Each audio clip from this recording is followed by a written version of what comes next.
Ano sir? Tawa-tawa ka dyan. Sir, ano ba? Bukod po sa Chicken Joy. Oh, yes.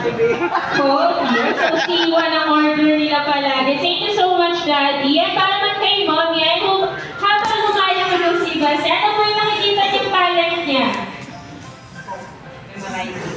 Memorizing. Wow, magaling po siya doon mag-memorize.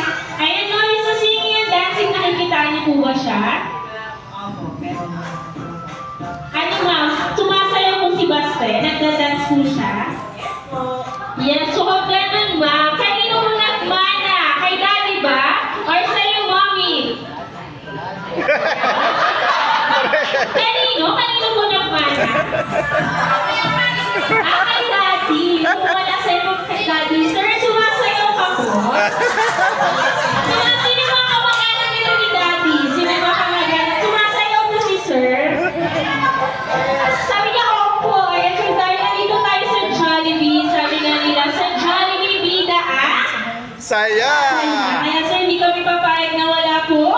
Sampol! Sampol! Sampol! Sampol! Sir, ano po sa sinasayaw mo? Alam mo ba ka? Oh, dance na, dance! Tawa-tawa na si Daddy. Sir, sumasayaw ka daw. Balita ako. Sino gusto mo kasama dito sumayaw, sir?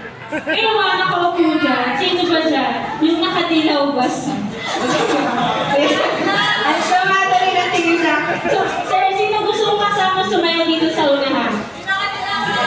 Si Baste. Ayan, si Baste. Yung bisata si Kuya Baste. Sige, sir, mamaya na lang. Sino ba yung nakadilaw? Ito yung apat dito. Yan, di ba? Katago bigla. Yan, thank you. Mamaya, Daddy, sasayaw kayo. Alright, thank you so much. Well, now, sayaan mo ng kids natin. Ayan, nasan po yung kids natin? Alright, gusto niya natin na rin pupunta tayo dito sa unahan for picture taking. Ayan, Kuya Ken, tawagin mo yung kids. Ayan, hindi sila mag-cellphone. Ayan, mga picture po. Sama mo na lang si baby. Come here. Ayan, mag-picture tayo. Oh, lahat ng baby. Ayan, mami, kasama ka na lang.